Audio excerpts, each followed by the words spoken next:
हाँ तो बेटा देखो हमने पढ़ा था शब्द अलंकार के बारे में पढ़ा था। अब देखो हम परिभाषा पढ़ते हैं अर्थालंकार की।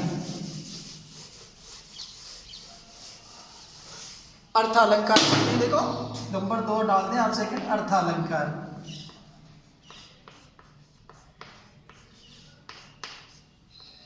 अर्थालंकार देखो मैंने आपको पहले भी चर्चा करके बताया था कि जहाँ शब्द के द्वारा सौंदर्य उत्पन्न हो रहा है, जहाँ शब्द के द्वारा सौंदर्य उत्पन्न हो रहा है वो शब्द अलंकार है, और जहाँ काव्य पंक्ति में अर्थ के द्वारा सौंदर्य उत्पन्न हो रहा है वो अर्थालंकार है। तो देखो मैंने आपको शब्द अलंकार का उदाहरण दे करके भी पहली वीडियो में बताया था, कनक कनकते सौगुनी, तो वहां पे शब्द के द्वारा सौंदर्य उत्पन्न हुआ है। अब हम परिभाषा पढ़ते देखो अर्थालंकार की। काव्य में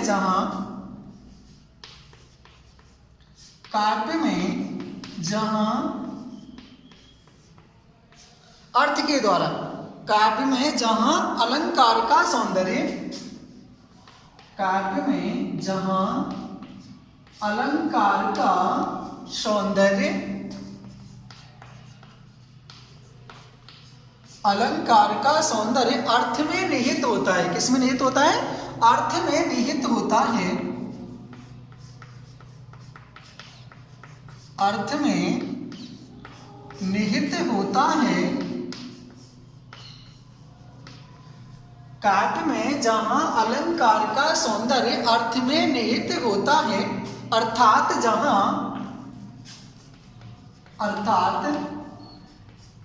जहां ऐसे कह दो आप, अर्थात जहां अर्थ के कारण, अर्थात जहां अर्थ के कारण रमणीयता आती है, अर्थ के कारण रमणीयता आती है वहां अर्थालंकार होता है, वहां अर्थालंकार होता है, वहां अर्थालंकार होता है।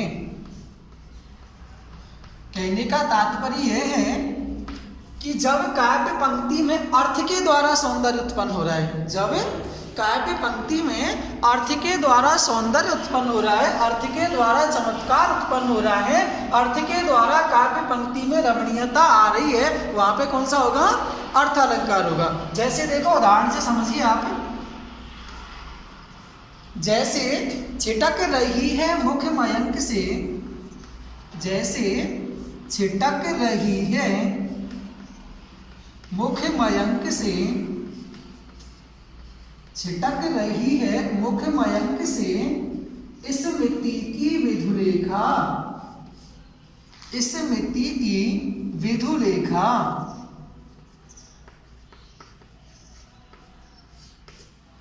छिटक रही है मुख मयंक से स्मृति की विधुलेखा। देखिए आप, छिटक रही है मुख मयंक से, देखो मयंक का अर्थ क्या होता है? चंद्रमा।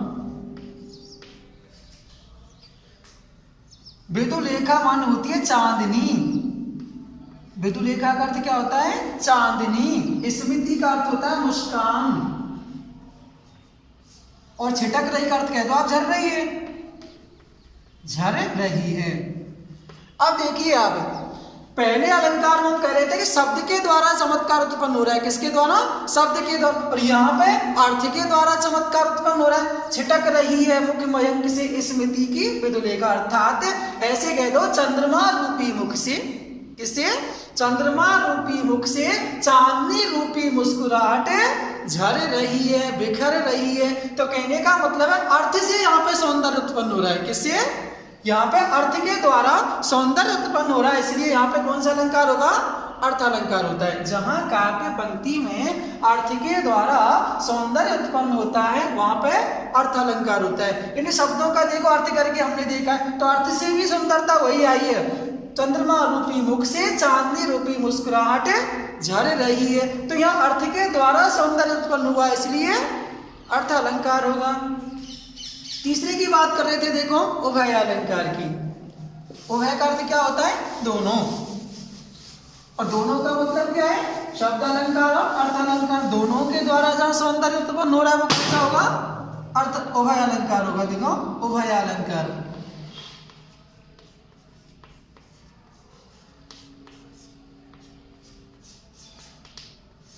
उभय अलंकार, उभय का अर्थ क्या होता है? दोनों। जहां काव्य पंक्ति में, जहां काव्य पंक्ति में शब्द और, जहां काव्य पंक्ति में शब्द और अर्थ, शब्द और अर्थ दोनों के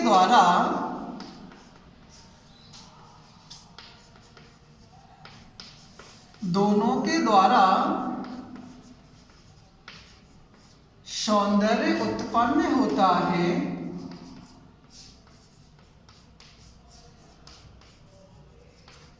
उसे उभय अलंकार कहते हैं,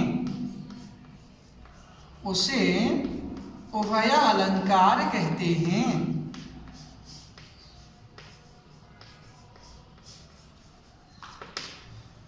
जहां काव्य पंक्ति में, जहां काव्य पंक्ति में शब्द और अर्थ दोनों के द्वारा, जहां काव्य पंक्ति में शब्द और अर्थ दोनों के द्वारा जहां सौंदर्य उत्पन्न होता है, उसे कौन सा कहते हैं? उभय अलंकार कहते हैं। देखो श्लेष जो हमारा अलंकार होता है ना, वो दोनों में जाता है, उभय अलंकार में, अर्थात अर्थ में भी और शब्द में भी। और एक वक्रोक्ति अलंकार जो होता है वहां पर, अर्थात वक्रोक्ति का मतलब जो आपके सिलेबस में नहीं है वक्रोक्ति अलंकार, लेकिन वो उभय अलंकार के अंतर्गत आता है।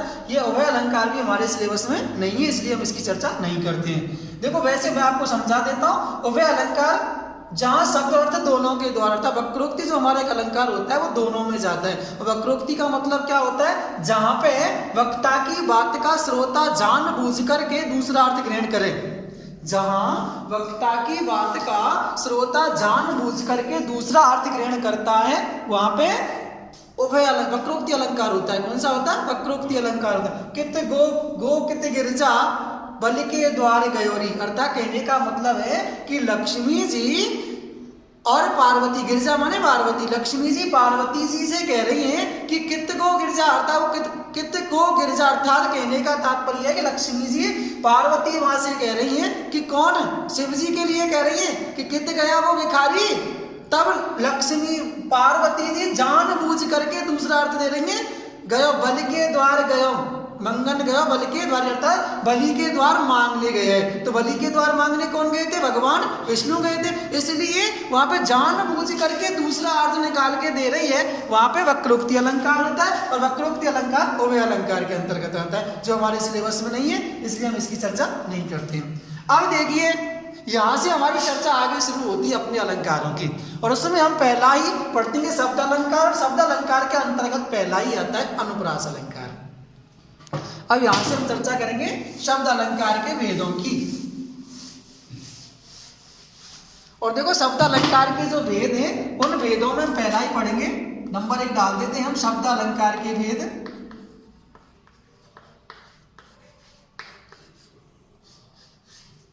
शब्द अलंकार के भेद, और इसमें पहला ही भेद आता है अनुप्रास अलंकार। पहला ही कौन सा है? अनुप्रास अलंकार।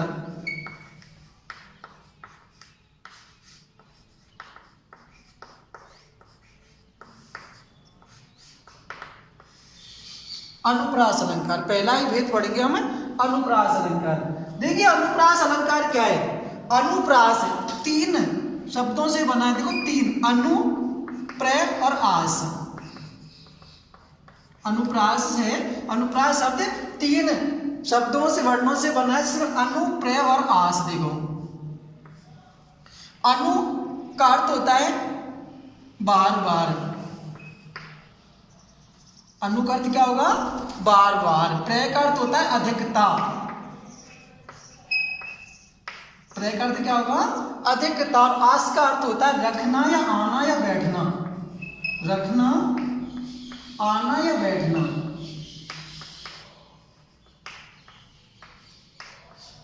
अनु, प्रय और आस। अनु माने बार बार, प्रय माने अधिकतर, आस माने आना या रखना। कहने का मतलब है काव्य पंक्ति में वर्णों की बार बार अधिकता का आना ही क्या कहलाता है?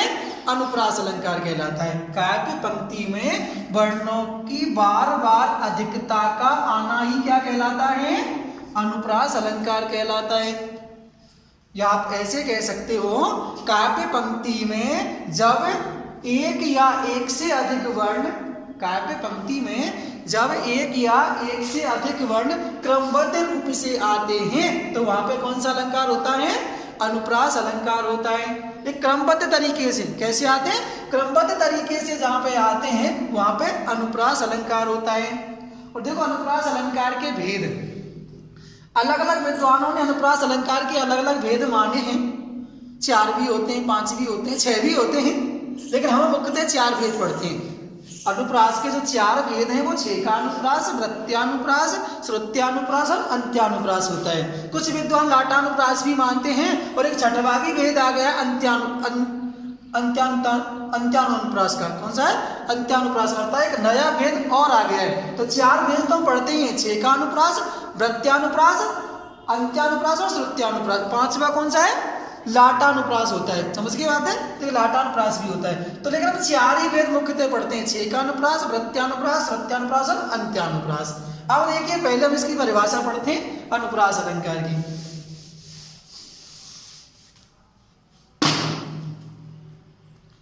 पहले आप एक दो ऐसे समझें इसको। वर्ण एक अनेक की, वर्ण इधर लिखता हूं, लिखता नहीं है। वर्ण एक अनेक की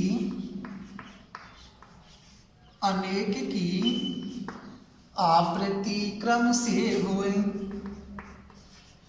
वर्ण एक अनेक की आवृत्ति क्रम से होए। वर्ण एक अनेक की आवृत्ति क्रम से होए। कहते कविगण हैं तहां, कहते कविगण हैं तहां, अनुप्रास नित्य सोए। अनुप्रास नित्य सोए।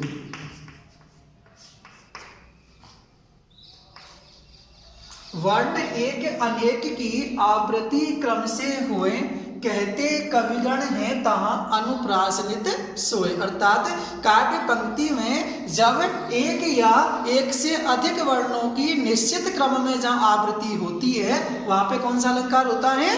अनुप्रास अलंकार होता है। तो आप यहां नीचे इसकी परिभाषा डाल दें। आप ऐसे पढ़ते हैं आप परिभाषा। काव्य पंक्ति में जब, काव्य पंक्ति में जब, काव्य पंक्ति में जब एक या एक से अधिक, जब एक या एक से अधिक, एक या एक से अधिक वर्णों की, एक या एक से अधिक वर्णों की निश्चित क्रम से आवृत्ति होती है, आवृत्ति होती है, वहाँ अनुप्रास अलंकार होता है। वहाँ अनुप्रास अलंकार होता है।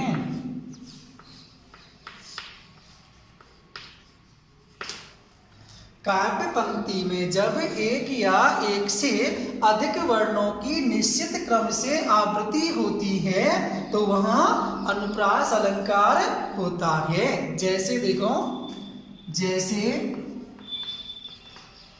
भगवान भक्तों की, भगवान भक्तों की भयंकर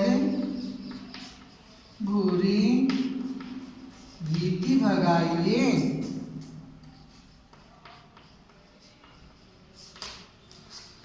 भगवान भक्तों की भयंकर भूरी भीति भगाइए। अब देखो इसमें भय वर्ण की एक निश्चित क्रम से आवृत्ति हुई है। इस पंक्ति में भय वर्ण की एक निश्चित क्रम से आवृत्ति हुई है और परिभाषा भी हमारी यही कह रही है कि काव्य पंक्ति में जब एक या एक से अधिक वर्णों की निश्चित क्रम से आवृत्ति होती है तो वहां पे अनुप्रास अलंकार होता है। तो यहाँ पे देखो भय वर्ण की जो आवृत्ति है वो निश्चित क्रम से हुई है, एक से अधिक बार आवृत्ति हुई है, इसलिए यहाँ पे कौन सा अलंकार होगा? अनुप्रास अलंकार होता है। कौन सा होता है? अनुप्रास अलंकार होता है। एक निश्चित क्रम से जब आवृत्ति हो रही है वहां पे, तो वहां पे कौन सा अलंकार है? अनुप्रास अलंकार होता है। अब देखिए हम बात करते हैं अनुप्रास के भेदों की। किसकी बात करते हैं? अनुप्रास के भेद। अब देखो मुख्यतः हम 4 ही भेद पढ़ेंगे अनुप्रास के। छेकानुप्रास, वृत्त्यानुप्रास, श्रुत्यानुप्रास और अंत्यानुप्रास। एक लाटानुप्रास भी होता है, लेकिन हमारे द्वारा मुख्यतः 4 ही पढ़े जाएंगे। छेकानुप्रास, वृत्त्यानुप्रास, श्रुत्यानुप्रास और अंत्यानुप्रास। अब देखिए आप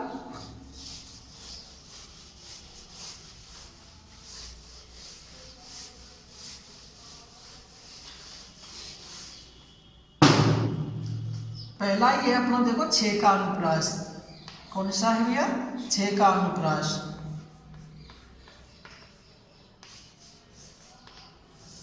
देखो छेकानुप्रास अलंकार में होता क्या? और छेकानुप्रास, छेक का मतलब क्या होता है? चतुर। छेक का शाब्दिक अर्थ क्या होता है? चतुर। यह अलंकार जो है चतुर लोगों को सबसे ज्यादा प्रिय रहा, इसलिए इसका क्या नाम दे दिया? छेकानुप्रास अलंकार। छेक का अर्थ होता है चतुर। यह चतुर लोगों के लिए सबसे ज्यादा प्रिय रहा, इसलिए इसका नाम क्या रख दिया है? छेकानुप्रास। अब देखो छेकानुप्रास अलंकार में होता क्या है? छेकानुप्रास अलंकार में किसी वर्ण की आवृत्ति है जो एक बार होती है। छेकानुप्रास अलंकार में वर्ण की आवृत्ति केवल एक बार होगी। जब आवृत्ति एक बार होगी तो वर्ण कितनी बार आएगा? 2 बार। भाई आवृत्ति होने का मतलब ये क्या? पुनरावृत्ति है। जब कोई वर्ण की आवृत्ति एक बार हो रही है तो वर्ण कितनी बार आ रहा है? 2 बार आ रहा है। तो पहले देखो इसकी परिभाषा लिख देते हैं हम, तो उसके उदाहरण पे चर्चा करेंगे हम। देखो काव्य पंक्ति में जब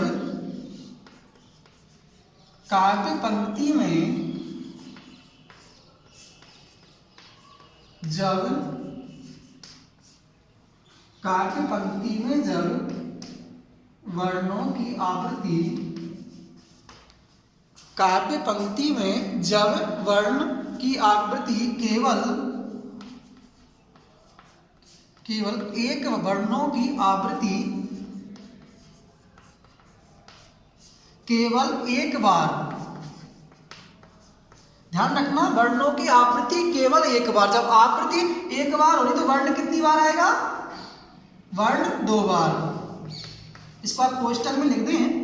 काव्य पंक्ति में जब वर्णों की आवृत्ति केवल एक बार, कोष्टक में वर्ण 2 बार, आवृत्ति एक बार होती है,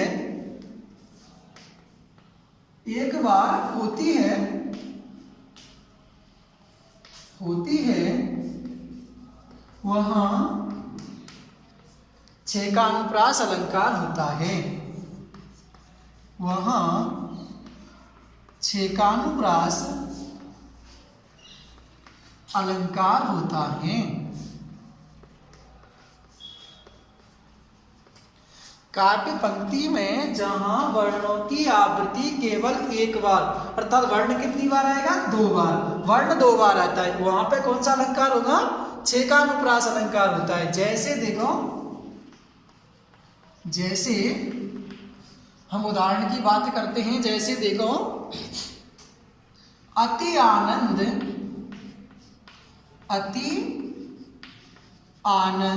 मगन महतारी।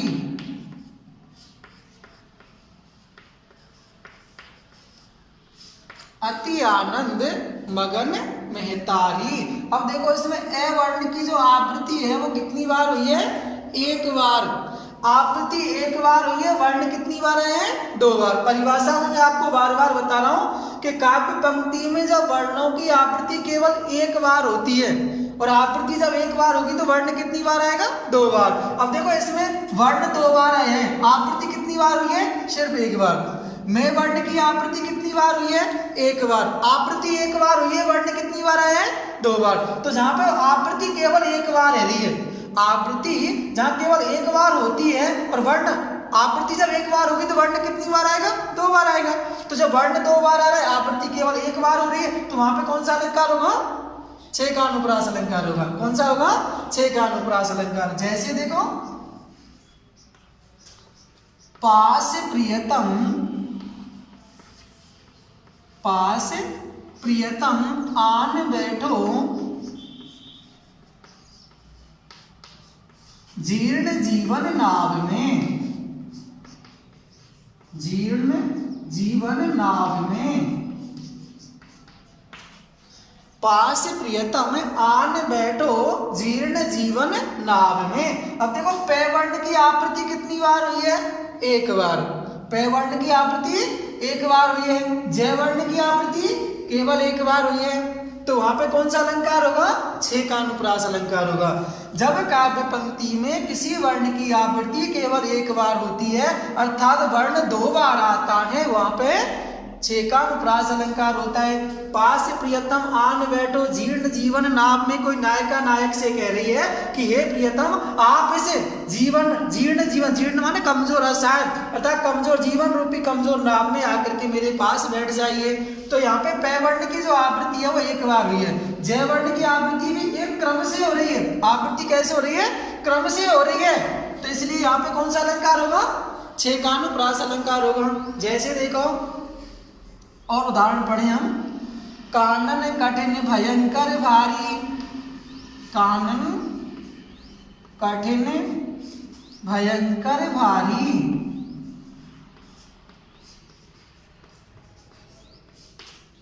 कानन कठिन भयंकर भारी। अब इसमें देखो कै वर्ण की आवृत्ति 1 बार, भय वर्ण की आवृत्ति 1 बार हुई है, तो क्रम से हो रही है। देखो क्रमबद्ध तरीके से आवृत्ति हुई है, तो जहां पे आवृत्ति क्रम से होती है वहां पे कौन सा अलंकार होता है?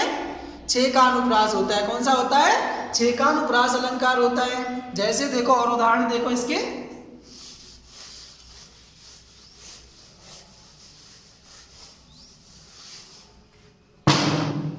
मोहनी मूरत सावरी सूरत, मोहनी मूरत सावरी सूरत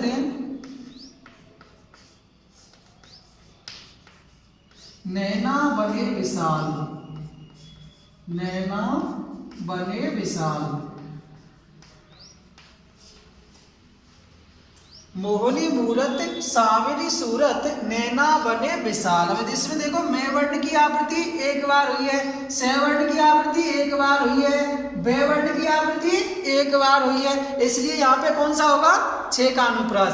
मोहनी मूरत सावरी सूरत नैना बने विशाल, अर्थात मैं वर्ण की आवृत्ति केवल 1 बार हुई है, क्रम से हुई है, इसलिए यहाँ पे कौन सा होगा? 6 का अनुप्रास अलंकार होता है। अगला देखो नंबर 2 आता है वृत्त्यानुप्रास अलंकार। कौन सा आता है? वृत्त्यानुप्रास अलंकार।